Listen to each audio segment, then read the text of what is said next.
नमस्ते दोस्तों, और आप देख रहे हैं श्री कृष्णा न्यूज। और आज हम बात कर रहे हैं दानापुर प्रखंड के गंगाहरा पंचायत के मुखिया योगेंद्र सिंह जी से।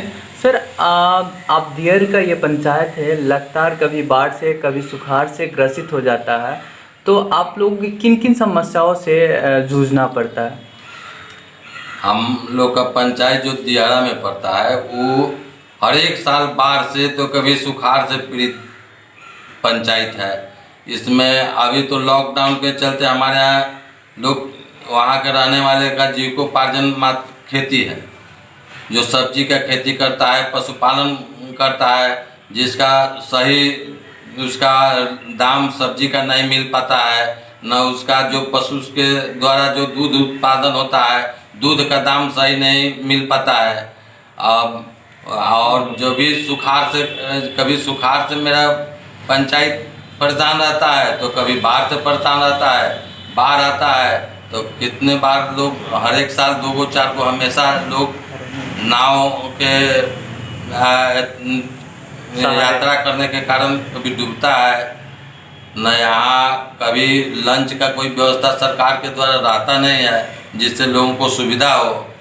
सब्जी का जो खेती होता है तो औने पौने भाव में लोग बेच देता है, वहाँ जिसको लाना पड़ता है दानापुर, उसका भी किराया बहुत बढ़ जाता है, लोग को उसका दाम नहीं मिल पाता है। कोई वहाँ मंडी नहीं है देहात में जिसका वहाँ का सामान कहीं और दूसरे जगह जाए, शहरों में जाए, जिससे लोगों को सही दाम मिल पाए, वो अपना विकास कर सके।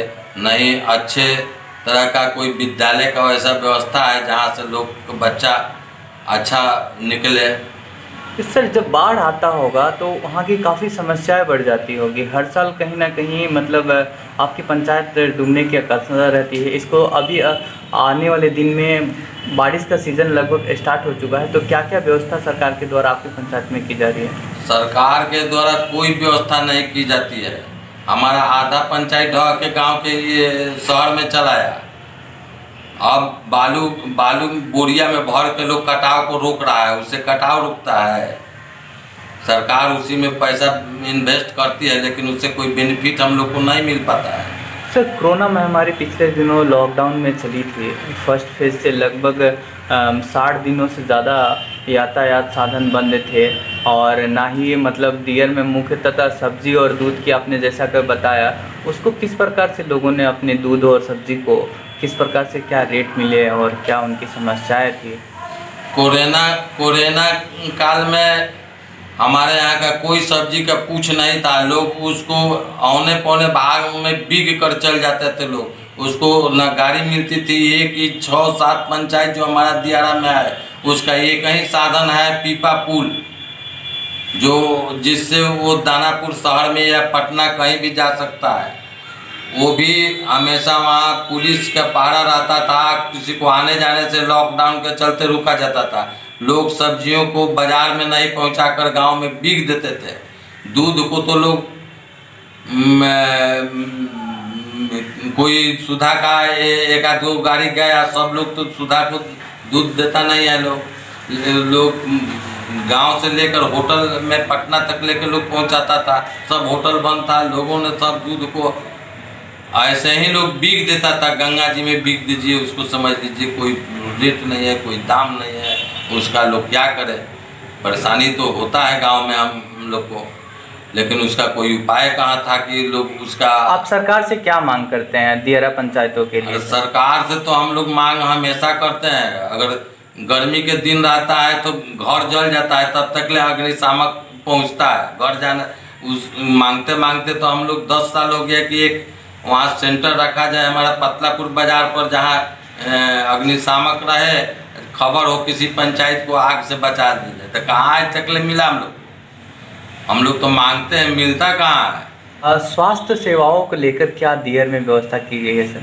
कोई व्यवस्था नहीं है दियर में, कहीं भी स्वास्थ्य के लिए व्यवस्था नहीं है। सब जितना हॉस्पिटल है, प्राथमिक स्वास्थ्य केंद्र चलता है, वो एएनएम पर चलता है। कोई डॉक्टर वहाँ पोस्टेड नहीं है।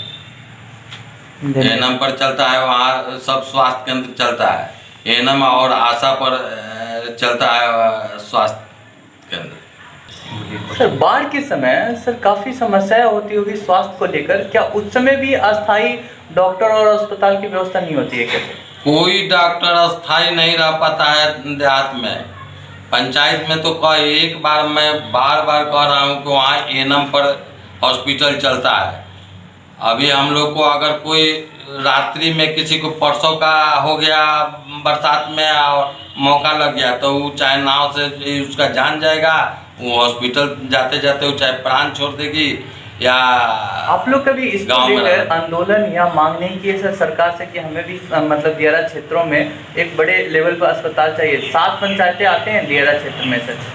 7 पंचायत ही नहीं, वहाँ का जनसंख्या 7 पंचायत के अलावा छपरा का भी 1-2 पंचायत है जो हमारा दियारा में पड़ता है, उसको भी छपरा से आने जाने का रास्ता कट जाता है बरसात में। उसके लिए भी हम लोग को यहाँ कोई व्यवस्था नहीं है। हम लोग को एक बड़ा हॉस्पिटल बनता ताकि किसी समय भी अगर रात्रि में या कोई तबीयत खराब हो तो वहाँ जाकर हम लोग को इलाज हो पाता। ऐसा हो नहीं रहा है। हम लोग बरसों पुराना एक पीपा पुल है, वो भी मतलब 4 से 6 महीने के लिए बनता है। 6 महीने का यातायात आप लोग किस प्रकार से करते होंगे और क्या सरकार से मांग करेंगे यातायात या सड़कों को लेकर?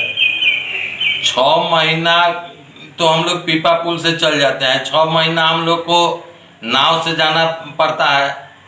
नाव पर जानबे करते हैं कि नाव पर एक नाव है और उस पर लोग 100 को चढ़ना चाहिए, 30 को जहाँ 80 को चढ़ जाएगा। लोग भगवान क्या गंगा जी के नाम लेते लेते लोग उस पार होता है और उस पार से फिर गंगा जी के नाम लेते लेते लोग इस पार आता है। व्यवस्था कहाँ? कोई लिंच है हमारे यहाँ जिस लिंच से लोग इस पार से उस पार बाढ़ के दिनों में आवे जाए? उसके लिए क्या सरकार से मांग करेंगे सर? सरकार उसके लिए लिंच देवे ताकि लोग उस लंच से आवे जाए, उसकी सुरक्षा रहे। सर अभी अस्थायी पुल का निर्माण आपके पंचायत या शेरपुर से होने वाला था, क्या प्रगति है उस पर? अभी तो काम नहीं लगा है, अभी नापी उपी हो रहा है। अगर वो भी पुल अगर जल्दीबाजी अगर 2-4 साल में बन जाता है तो हम लोग को उससे भी बेनिफिट मिलेगा, लेकिन अभी काम तो लगा नहीं है, उसका सर्वे चल रहा है। क्या लगता है वो बहुत जल्दी निर्माण हो जाएगा पुल? ये तो अब जल्दी निर्माण सरकार का करना है। जल्दी निर्माण सरकार करे तो और अच्छा है हम लोग के लिए। ये पुल हम लोग को सुविधाजनक होगा, लेकिन हॉस्पिटल वगैरह ये बहुत ज़रूरी है ताकि ये बरसात में जो 6 महीना जो हम लोग को गंगा से हम लोग आना जाना कट हो जाता है, उसमें बहुत प्रसव के लिए या कोई अचानक तबीयत खराब हो जाने वाले के लिए भी हम लोग को साधन वही नाव होता है, दूसरा साधन रहता नहीं है।